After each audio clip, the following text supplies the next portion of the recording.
This video is going to be a little bit interesting, and it's going to be interesting for the sake of being able to investigate, because we spoke about this in the last video. The unideal is a very interesting place to be because it's so challenging of your identity.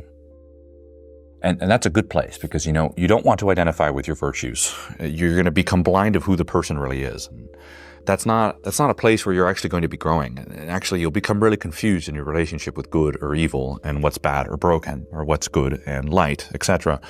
There's a light that exists outside of your understanding of it. And that's exactly what I want you to get connected to. It's just when you say the light of God, it's not literally talking about literal light. It's actually helping you conceptualize something that's not void of another aspect of it, because God is the sum total of all things in existence. And so if that's the case, and this is kind of like to help people recognize that, the devil and God aren't at a wrestling match.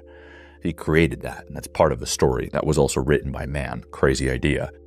And if it's written by man, then it's our understanding of ourselves, and maybe it's our understanding of ourselves in relationship to God. And this is, going to be a deep conversation. So recognize this. How do you interact with the unideal if it's showing you parts of yourself that you believe are irredeemable? I said it's the unideal. Yeah. It's more than the unideal sometimes. Sometimes it's really dark and chaotic, and perhaps it feels like there's no point, there is no light, or even no point.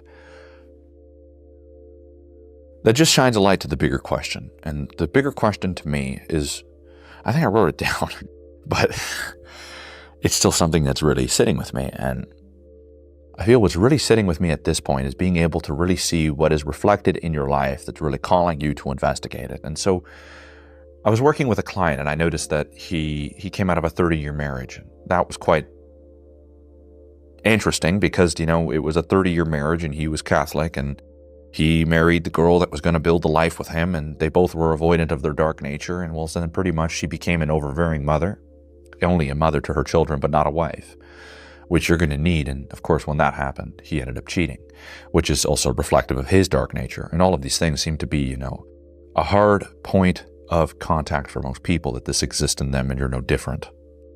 I recognize that not creating difference through denial allows you to accept what is in you and then start to create a relationship with that to then make conscious choices. And so if you're not the one making choices and you're stumbling on things, well, you're going to have to learn the lesson that your naivete is begging for, and you're going to learn. Now, the naivete steps out the window. You start to develop a understanding of growing up. And growing up is not the removal of things. It's the incorporation of things. And your relationship with what's incorporated is changing and evolving. Now, does this mean that you live without play? This is the incorporation of it. And I've noticed that if you do not have the ability to be curious with what you're interacting with, and you always have a list of what should be about your life, then you never really interact with what you're attracted to. Shortly after, he meets another girl, and the connection, well, not shortly after, a few years, 5 years after, he ends up meeting another girl. They move in together. He's an older man, later in his years, and they really love each other. But then he notices that when they move in together, she has a lot of this darkness. She has this daughter that she has, and this daughter that she has is a reflection of everything that's neglective, tyrannical, chaotic, narcissistic, manipulative, destructive. And it changed the way that he saw her. And then he said, I can't really do this relationship. And that's when he called and started to work with me. And I said, well, your story about you needs to change because you're running from yourself here and you keep interacting with it. And I said, go look at your first marriage and recognize the kind of monster you were there and how neglective you are. Why is this any different? This new relationship is shining a light on the feminine that's been neglected. And this is what it looks like. This is exactly what happened with her mother. And she's doing the same thing. And you could see that with her daughter. And so it's interesting about being a person that's well in years, and I've noticed this for people in my programs, is that maturity and experience is definitely something you want in your corner. I was able to recognize that the older the person was, the quicker they were to make decisions for their own betterment because they've already had this cycle before. They don't need it again. And so I told him something. I said, I feel like there's a sense of shame of how this shouldn't be. And he goes, yeah, it's just, I have such a powerful connection with her. But then when I see these parts of her, I question that connection. And I said, hey, you question the connection of what's like in you. How so? I think what you're recognizing here is people's neglect of their own dark nature. And what ends up happening is it manifests unconsciously. And you kind of have these neglective, destructive, avoidant characteristics. And he was almost upset that he was drawn to her. And this could be at other levels, and I have this with a lot of other clients, especially the ones that are very principled. They keep meeting the really dark types. Even in my life, there was a certain point where I was like, wait, I'm this guy of value. I've integrated these things. I know my shadow. Why am I meeting married hookers? And I know that sounds really insane, and yes, it is insane when you say it out loud, but the truth is I was never able to interact with it, because the first time that happened, you could say, well, that's interesting. The second time that happens, you should pay a little more attention. The third time that happens, it's reflective of you. And life has the ability to tell you certain things like that. And I noticed that when a man starts interacting with the feminine aspect of his life, the mystic starts to become tied into the direction of his life, meaning that the substance and the overall experience is now more like a spiral than it is like a linear line. And there's an evolution of the person. And you can even say that the larger those loops are, the more they are experiencing, and they are directing that into the future. And so we sometimes often feel that we should maybe reduce that to get to the other point, because that's a straight line. But what you want to incorporate in your life is more dimensions, because more dimensions means more meaning. And the more meaning there is, there's more interesting things about your life. The more interesting things about your life, well, there's going to be more dimensions that are going to be revealed to you about the overall purpose of it. And so now when you start to see the purpose and there's more dimensions, which means there's more meaning, you start to have an extraordinarily exciting, fulfilling life. It's like you're breathing in the breath of it. It's in your blood now, and it's in your way of being. And that's an inspiration, because we don't have a lot of that now. These are dark times, and when there's dark times, we're all getting wet in the rain, and we're really looking to those that have a little bit of that light. But it's not so much the sunlight that's coming through the clouds. It's a light that's in here, and it's the sum total of the integration of your perceived light and your darkness. And maybe perhaps a consideration of those two creates something that's godly, and that's what we understand to be something that invigorates like light touching the skin. And there is a shame around people's interaction of themselves in each other. Interact with it how you should. And that's the thing beautiful about having a connection to your values, is that even in the midst of a reflection, you won't get swallowed up. You could still be able to recognize the things that you would do, and you could handle the situations, and you could take what you need into your future. You don't need to be walking away of every time that you are that person, because I don't want you to think of mirrors in that sense. I want you to think of mirrors in the sense that you can get the reflection of what the next few steps are for what you need to interact with, without having to immediately jump into it. And so the thing that's so interesting about this is that I've noticed that for most people, their relationship with their dark nature is one that they perceive as the devil.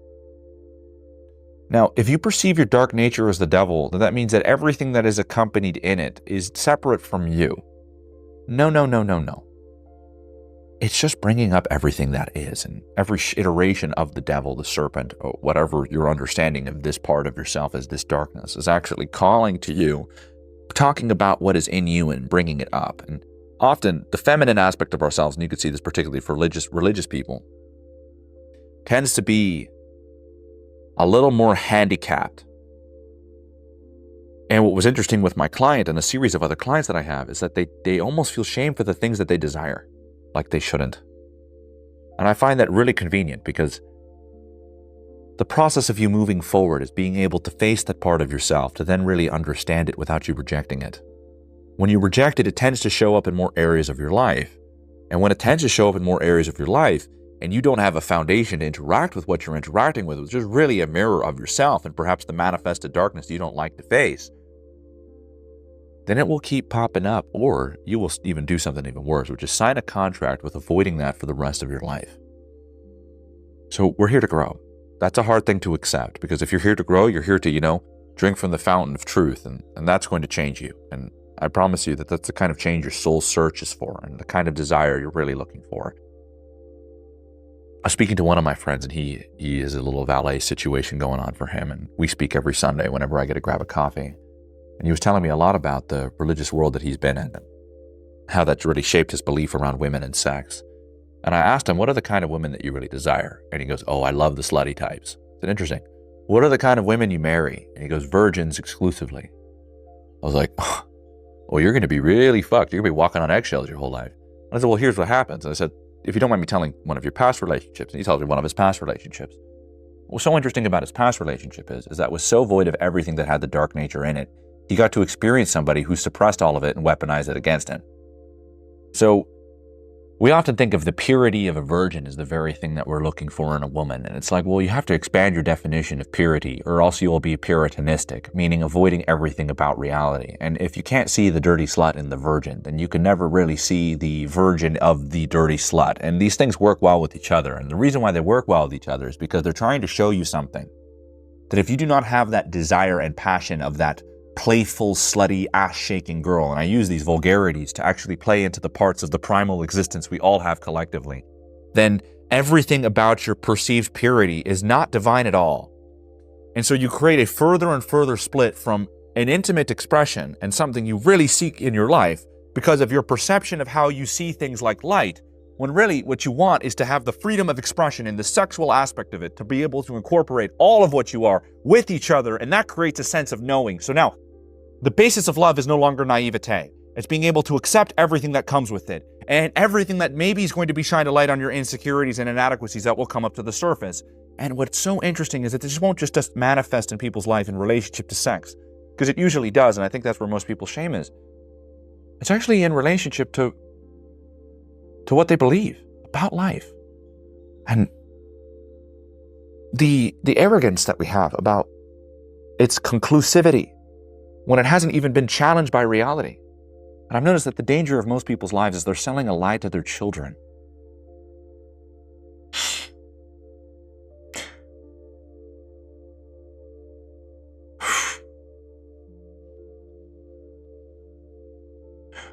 In the midst of me having this conversation with my valet friend, it was interesting how this one girl came by, and I see her at the coffee shop, and she has a boyfriend, but we would always flirt with each other before she had a boyfriend. And this is kind of dark because you'd kind of recognize that the kind of girl that this was that I used to be attracted to, but I noticed that after addressing a lot of the things that I felt shame for of what I was attracted to, I was able to actually not be attracted to her because I recognized the underlying desire of what I really wanted. And so that's the interesting point here that I wanted to make really damn clear, is that most people's desires never even see the light, because they confuse a desire for an impulse. No, an impulse is typically a list of underlying emotions in relationship to them that you never investigate. And so you never really investigate impulses. And if you never investigate impulses, you're never aware of what's underlying the impulse. And if you never see what's underlying the impulse, you never really get to see the desire. So maybe this is a knot in wiring.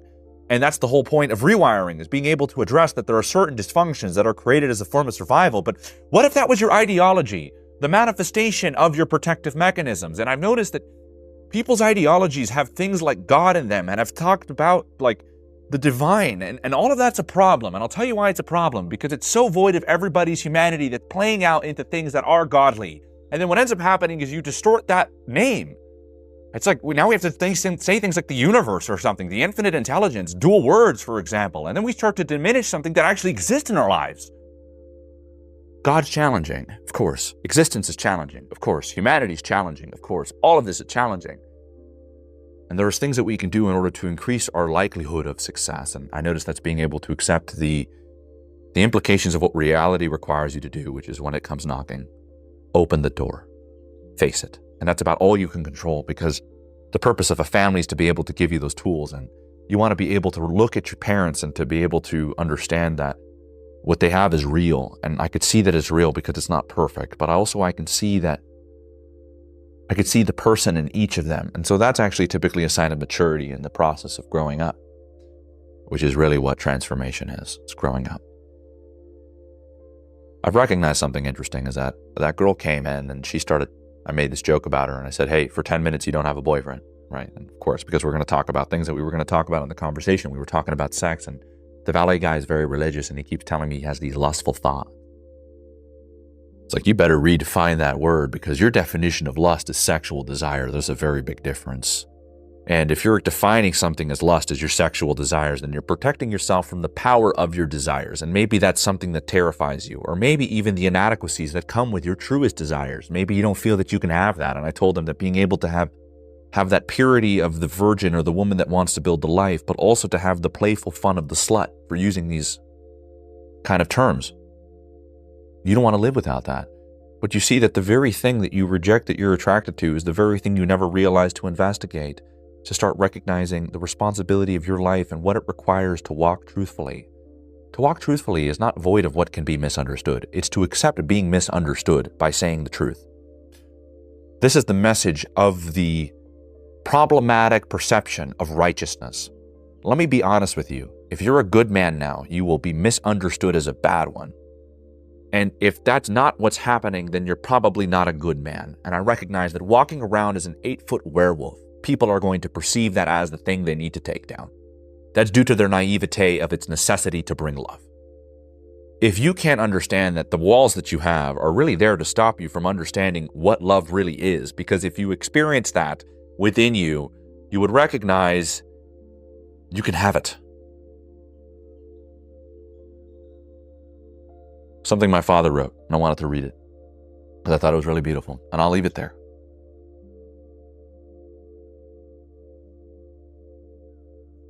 What you are seeking, you must bring. If love is inside of us, it's meant for us to give. What you go looking for, you come looking with. You know, your dreams are real. What you aspire towards, you can have. You will have to accept challenge of how you perceive yourself.